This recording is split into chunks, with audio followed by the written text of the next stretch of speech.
अस्सलाम वालेकुम, कैसे हैं आप सब लोग। सीज़ फायर हो चुका है।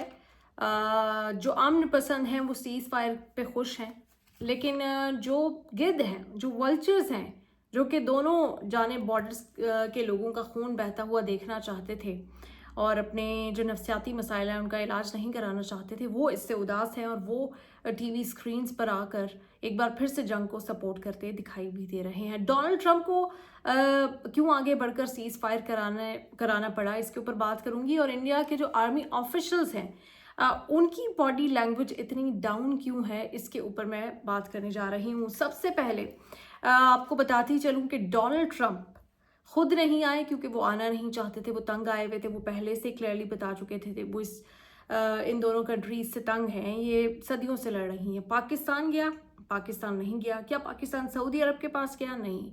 पाकिस्तान किसी के पास भी जंग रुकवाने के लिए नहीं गया। पाकिस्तान ने सिर्फ और सिर्फ मीडिया में और दुनिया में अपना ये मौक़िफ़ पेश किया कि हम पर एक झूठा इल्ज़ाम लगाकर जंग मुसल्लत कर दी गई है, थोप दी गई है, हम इसका जवाब देंगे। जो जो हमारे पास हथियार हैं, जो जो हमारे पास मौजूद है, जो हमारे एसेट्स हैं, उन सबको हम यूज़ करेंगे और इसका जवाब देंगे, क्योंकि हमारे मासूम सिविलियंस को निशाना बनाया जा रहा है। और ये सिलसिला हर कुछ अरसे बाद जब इंडिया में इंतखाब होता है।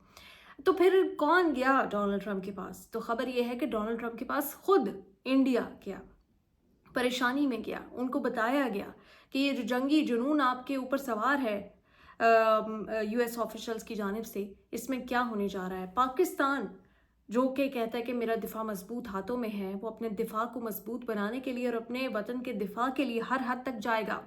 जब आप एक सोए हुए शेर को जगाने की कोशिश करोगे तो वो अपने मुल्क के दिफा के लिए हर वेपन्स, हर एसेट्स जो हैं वो इस्तेमाल करेंगे। और ये बात पहले भी हो रही थी और ये पाकिस्तान बारहा कह रहा था कि हमें ख़त्म करने की कोशिश की गई तो फिर सबको ख़त्म होना पड़ेगा।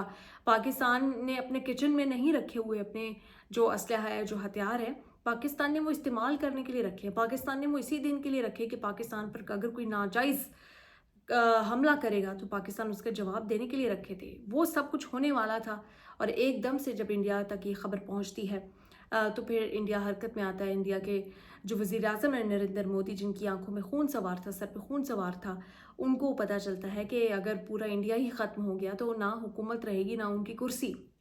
और इसी वजह से उनको चंद घंटों में ऑपरेशन बनियानुल मरसूस के बाद इस जंग को रुकवाने के लिए अमेरिका की मुदाखलत का फ़ैसला करना पड़ता है। अमेरिका मुदाखलत करता है, ये जंग रुक जाती है। उसके बाद इनके जो आर्मी ऑफिशल्स हैं उनकी एक प्रेस कॉन्फ्रेंस होती है। प्रेस कॉन्फ्रेंस में जो चेहरे हैं, सबसे पहले तो कोई प्लानिंग नहीं थी इनका, जो पूरी जंग के दौरान इनके जो डिफरेंट आर्मी के डिपार्टमेंट्स हैं उनकी कोई आपस में कोऑर्डिनेशन, कोलैबोरेशन और वेवलेंथ सेम दिखाई नहीं दी। और वही इनकी न्यूज़ कॉन्फ्रेंसेस में हमने देखा कि इनकी वेवलेंथ सेम नहीं थी।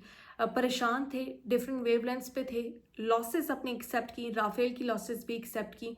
तादाद ना बता सके क्योंकि तादाद बहुत ज़्यादा है, लेकिन वो तादाद भी कुछ अरसे में मीडिया के सामने आ जाएगी। इंटरनेशनल मीडिया कंफर्म कर चुका है इनके 2 राफेल्स, और मज़ीद भी आने वाले दिनों में जो सोर्सेज हैं उनकी जानिब से कंफर्म कर दिया जाएगा।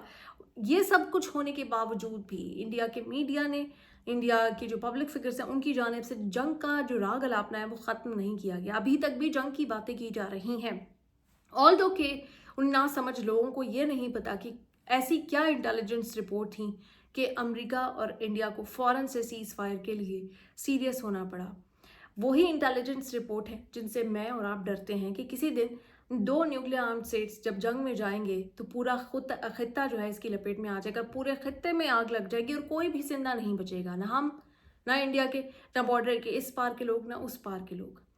ये इंटेलिजेंस इतलात है। अगर आप इसके लिए तैयार हैं तो फिर आप जंग दोबारा करने की गलती करेंगे। अगर आप इसके लिए तैयार नहीं हैं तो फिर आप अमन से रहेंगे और पाकिस्तान को भी अमन से रहने देंगे।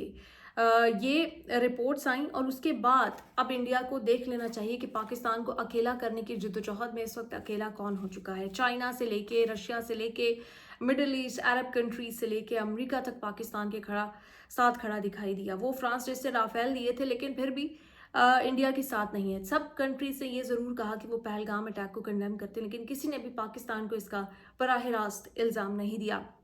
जेडी वेंस, जिनकी वाइफ के बारे में सब जानते हैं, उनकी जानिब से भी एक कंफ्यूजिंग सा बयान दिया गया जिसमें وہ پاکستان کو کلیئر کٹ یا اسٹریٹ فارورڈ مورد الزام نہیں ٹھہرا پائے، کیونکہ ڈونلڈ ٹرمپ پہلے دن سے کلیئرلی اس میں پاکستان کے ساتھ کھڑے دکھائی دیے. انہوں نے پاکستان اور انڈیا کے لوگوں کو جب اپریشیٹ کیا ان کی گورنمنٹس کو کہ انہوں نے جنگ روک دی ہے، تو ایسے میں لوگوں کو انڈیا میں یہ بھی تکلیف ہوئی کہ کیوں انڈیا اور پاکستان کو ایک ہی پوسٹ میں تعریف ان کی جا رہی ہے اور کیوں ان کو ایکولنس دی جا رہی ہے.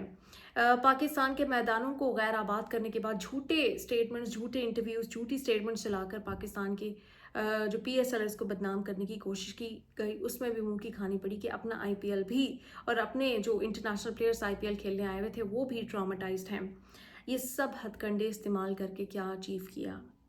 فیک آئیڈینٹیٹیز بنائی گئی، فیک جگہ بنائی گئی، مساجد پہ اٹیک کر کے اپنے لوگوں کو بے وقوف بنایا گیا. اور ان کا میڈیا اس کا تو پوچھے ہی نہ، ان سے تو اب تک صرف ہم یہ سوالوں کے جواب نہیں جان پائے کہ وہ پائلٹس کہاں ہیں. وہ کراچی جس کو وہ اس وقت تک جب میں آپ سے بات کر رہی ہوں تباہ کر رہے، اس وقت بھی انہیں لگ رہا ہے کہ کراچی پہ کوئی آپریشن جاری ہے اور اس کو وہ رپورٹ کر رہے ہیں.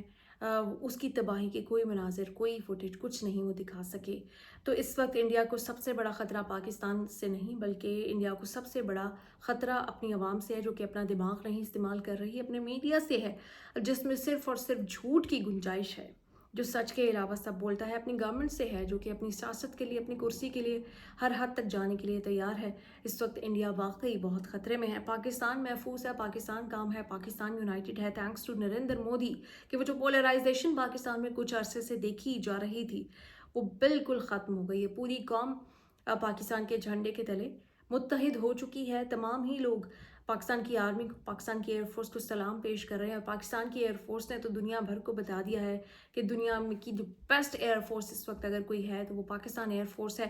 جو انڈیپینڈنٹ لوگ ہیں، جو انٹرنیشنل میڈیا ہے، وہ بھی ان کی تعریف کرتا ہوا دکھائی دے رہا ہے. اور چائنا وہ حیران ہو گیا ہے کہ اس کی جو انڈسٹری ہے، ویپن یا آرمز انڈسٹری، اس کا اگر کہیں استعمال بہترین ہوا ہے تو وہ پاکستان کے پاس ہوا ہے. ایک جانب رافیلز جن کے بارے میں یہ کہا گیا تھا کہ اگر ہمارے پاس وہ ہوتے تو ہم کبھی بھی اس پوزیشن میں نہ ہوتے جب ابھی نندن والا انسیڈنٹ ہوا تھا. اور ایک طرف پاکستان کے شیر جوان جن کو JF-17 تھنڈر 2، J-10 2 یا کوئی اور فائٹر جیٹ، وہ جب اس میں بیٹھ جاتے ہیں تو ان کی آنکھ سے اور ان کے وار سے بچنا مشکل ہو جاتا ہے. It is